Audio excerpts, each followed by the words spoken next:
Anyone can reinvent themselves in 5 years. That's the teaching of this man, who's basically if the Roman Emperor Marcus Aurelius were alive today and taught martial arts. I have a belief that human beings in most skill activities, not all skill activities, but I will say combat sports for sure, can reinvent themselves in 5-year periods. His name's John Danaher, and in my opinion, he's one of the wisest people alive and the best jiu-jitsu coach of all time. He's coached UFC champion Georges St-Pierre and world champion grappler Gordon Ryan. Today, John is our guide in teaching us 6 steps to reinvent yourself in 5 years. John Danaher, thank you very much, sir. To start, I'll show you a little bit more of that initial clip since it's crucial for the rest of the video. And as a quick note, John has a slower way of talking, so I'm hoping that TikTok hasn't rotted your brain so much that you can still take time to slow down and listen to everything he has to say. It just might change your life. Now, you might be saying 5 years. What's magical about 5 years? Mike Tyson was 13 years old when he was taken in by Customato.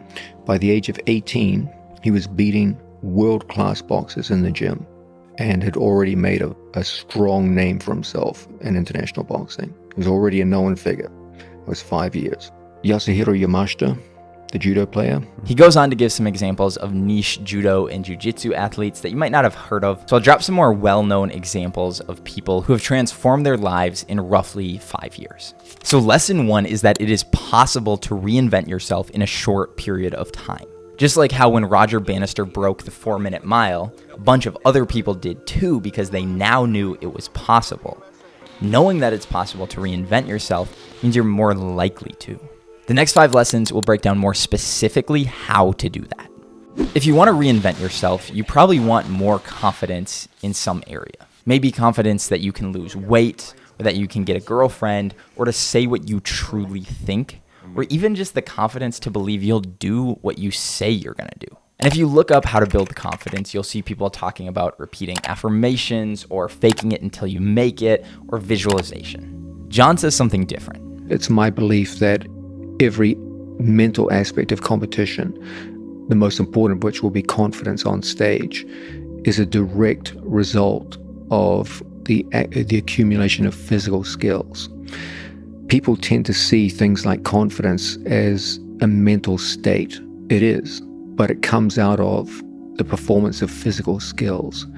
All my life, I've seen sports psychologists try to create confidence in athletes through non-physical means, and it always ends up being the same kind of cheesy motivational speeches, highlight video reels where they try to pump artificial confidence into people. And I've never been impressed by this, nor have I seen it have any kind of positive effect on athlete performance. What I do see build confidence is the sense that athletes are developing skills and using them successfully under conditions that closely mirror the event they're preparing for.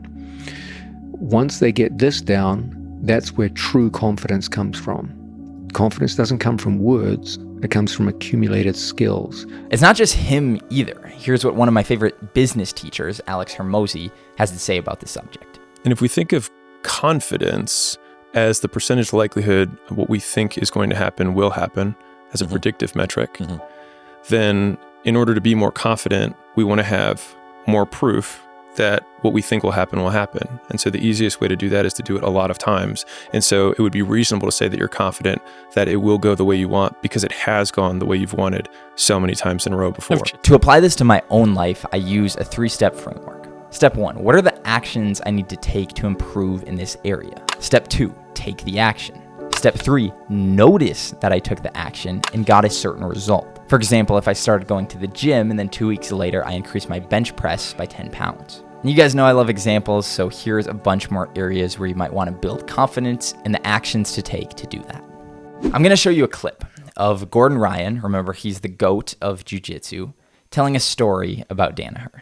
And he doesn't do anything else in life. He has an apartment now, and I'm like, hey, do you go like furniture shopping? You like get like plates and dishes? He's like, I have to do that.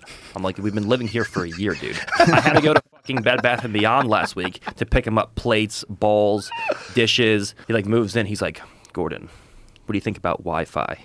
I'm like, what do you mean? What do I think about Wi-Fi? He goes, is it worth getting? I'm like, yeah. I'm like, you want to like hook up your TV and watch like, Netflix or something? He goes, I despise TV. I'm not going to watch it.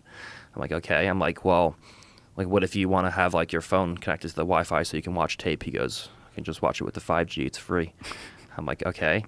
And I'm like, what if you have a chick over on a date and she wants to watch something on Netflix? He goes, good point. How much does it cost? If you want to reinvent yourself, there's many different parts to that. But I'm guessing you don't want to blend in with everyone else. You don't want to reinvent yourself into someone totally average. You want to be memorable. Lesson 3 from Danaher is he lives a story-worthy life. He studied for his PhD at Columbia. He's broken up dozens of street fights as a bouncer, and he's coached some of the greatest athletes of all time. But we talk a lot on this channel about the importance of not changing yourself to try to impress others. And you shouldn't do cool things just so others will remember you. So a question I like here is, what are the stories you want to create? What do you want others to be able to say about you 50 years from now? Not for their sake, but for yours. For example, when I was 20, I always said that I loved travel, but I never really did any. I just daydreamed about it. But slowly I realized that 50 years from now, I want to be able to tell my kids about all the crazy adventures I had traveling in some foreign country. So sooner or later, I had to take the leap. And so I took a leave of absence from my college for a semester and bought a one-way ticket to Costa Rica. Then I spent 3 months traveling around, learning how to surf, meeting new people. It was awesome. That's a story-worthy moment that I wanted for my own life, not for anybody else's. So what are some of those moments that you want to create in your own life? There's a piece of advice floating around that I think can shoot a lot of people in the foot. I'm paraphrasing here, but it's something like, if you want to be the best, surround yourself with people who are better than you. And if you train jiu-jitsu, this turns into always go against higher belt levels so that you can get better. But again, John says something different. You know from your studies in artificial intelligence that all human beings are naturally risk averse.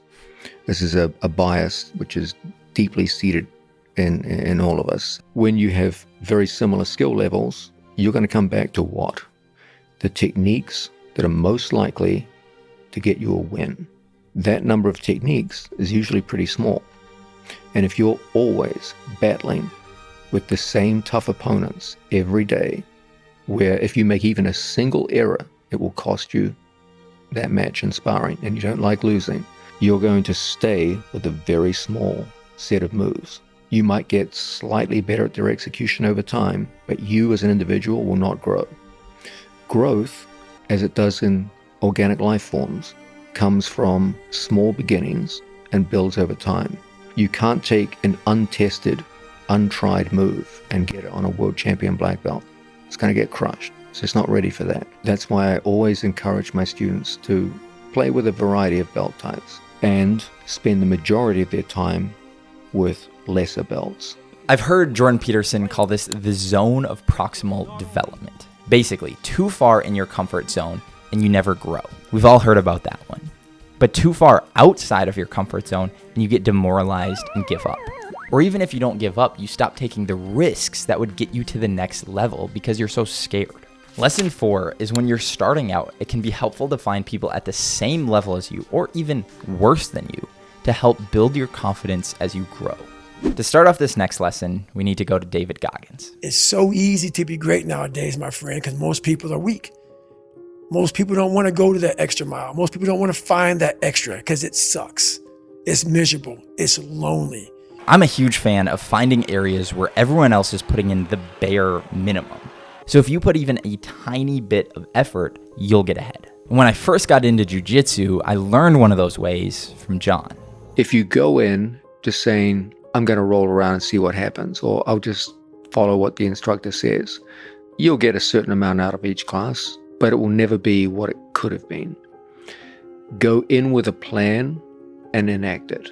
Many people go in with a plan and don't follow it. Now, obviously, he's talking about training a martial art here, but this is applicable to pretty much every area of our lives. We just never think about it like that. But what if you approached every area of your life like this? What if in work you came to every meeting with a set of goals to accomplish?